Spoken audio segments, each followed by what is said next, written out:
అందరికీ నమస్కారం. నా పేరు professor Budigonda Sivaprasad, retired professor of Osmania university, Shivam road, Hyderabad, Telangana. ముందుగా పాల్గొన పూర్ణిమ శుక్రవారం క్రోధినామ సంవత్సరం హోలీ శుభాకాంక్షలను ఉభయ తెలుగు రాష్ట్రాల్లో ఉన్న వారికి మాత్రమే కాకుండా మొత్తం భారతదేశంలో ఉన్నటువంటి ప్రజలకు, హిందువులకు అందరికి కూడా అందజేస్తూ మీకు శుభాలు కలగాలని ఆశిస్తూ ఉన్నాను.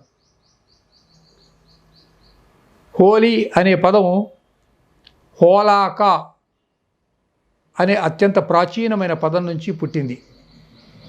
దీన్ని రంగుల పండగ అంటారు.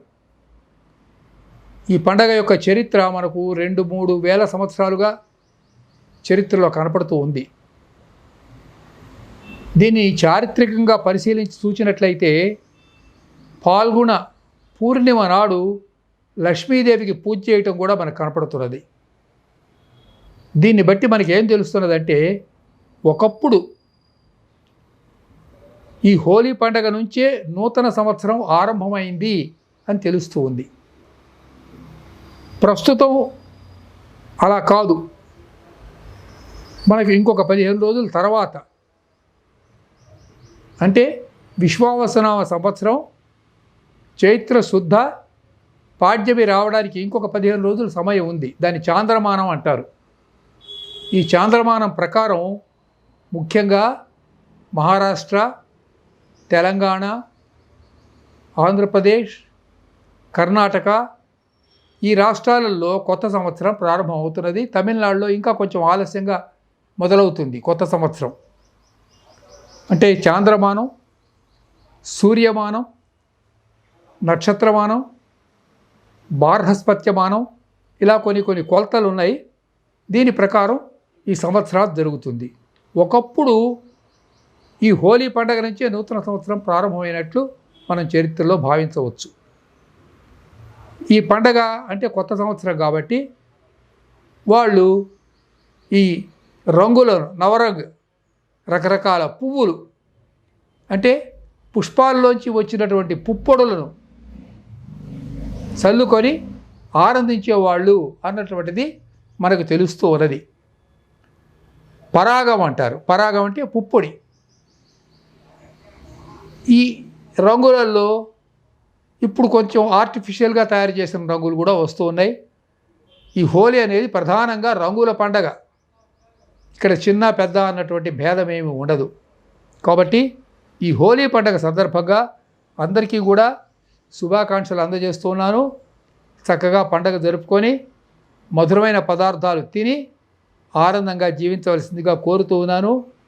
అయితే రాజకీయంగా ఈ హోలీ పండగ శుక్రవారం వచ్చింది కాబట్టి ఆనాడు ముస్లింలు నమాజ్ చేస్తారు.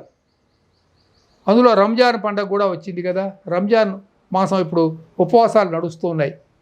అందువల్ల హిందూ ముస్లిం కొట్లాట్లు ఏమన్నా వస్తాయేమోనని కొన్ని రాష్ట్రాలలో ముఖ్యంగా ఈ పండగ మీద కొన్ని ఆంక్షలు విధిస్తూ ఉన్నారు. తెలంగాణ రాష్ట్రంలోనూ, అదేవిధంగా పశ్చిమ బెంగాల్ రాష్ట్రంలోనూ కొన్ని ఆంక్షలు విధిస్తూ ఉన్నారు. ఇట్లా చేసినందువల్ల హిందువులను రెచ్చగొట్టినట్లు అవుతుంది. మా పండగల్ని మీరు చేసుకోకుండా అడ్డం పెట్టినట్లయితే ఇది మా మత విశ్వాసాల మీద మీరు దాడి చేసినట్లు అవుతుంది అని వీళ్ళు ఇంకా తీవ్రంగా రెచ్చిపోతారు. దానివల్ల రాజకీయంగా కూడా అధికార పక్షానికి నష్టం కలుగుతుంది. మత సామరస్యం అందరూ కోరుకుంటారు. అందరూ సుఖంగా జీవించాలి. భారతదేశంలో ఉన్నటువంటి ముస్లింలందరూ సుఖంగా జీవించాలి. వాళ్ళు చక్కగా రంజాన్ నమాజులు చేసుకోవచ్చు, ఉపవాసాలు చేసుకోవచ్చు. అట్లని హిందువులు వాళ్ళ ఉత్సవాలు, ఉదాహరణకి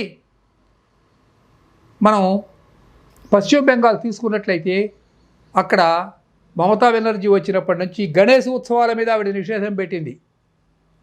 శ్రీరామనవమి మీద నిషేధం పెట్టింది. హోలీ ఉత్సవాల మీద నిషేధం పెట్టింది, దుర్గా పూజ మీద నిషేధం పెట్టింది. ఇది చాలా దుర్మార్గం. ఇట్లా చేయడం వల్ల ఆవిడకి గంపగుత్తగా ముస్లింల ఓట్లు పడిపోతాయి అన్నటువంటిది ఆవిడ యొక్క భావన. మరి హిందువుల ఓట్లు ఎందుకు పడిపోవు అంటే హిందువుల ఓట్లని చీలిపోతాయి కదా. కమ్యూనిస్టులు ఉన్నారు, కొంతమంది ఏమో వెనుకబడిన తరగతి వాళ్ళు ఉన్నారు, కొంతమంది ఏమో షెడ్యూల్ క్యాస్టులు ఉన్నారు. ఇలా కులాల ప్రాతిపదిక మీద హిందువుల ఓట్లని చీలిపోతూ ఉంటాయి. కానీ ముస్లింల ఓట్లు మాత్రం గంపగుత్తగా పడిపోతే వాటిని ఆధారంగా చేసుకొని అధికారంలోకి రావచ్చు అని. ఈ రకమైన ఆలోచన దుర్మార్గమైనటువంటిది. ఎవరి పండగ వాళ్ళు ఆనందంగా చేసుకోవాలి. పండగ ఎప్పుడూ దండగ కాదు, నా మాట వినండి. కాకపోతే ఇతరుల మనోభావాలను నొప్పించేటట్లు క్లాషెస్ అంటే యుద్ధాలు, పరస్పరం ఘర్షణలు వచ్చేటట్లు ఎవరు కూడా చేసుకోవద్దు. కాబట్టి అందరూ సుఖశాంతులతో జీవించాలి అని కోరుకుంటూ సెలవు తీసుకుంటున్నాను. Mind Media, the voice of India.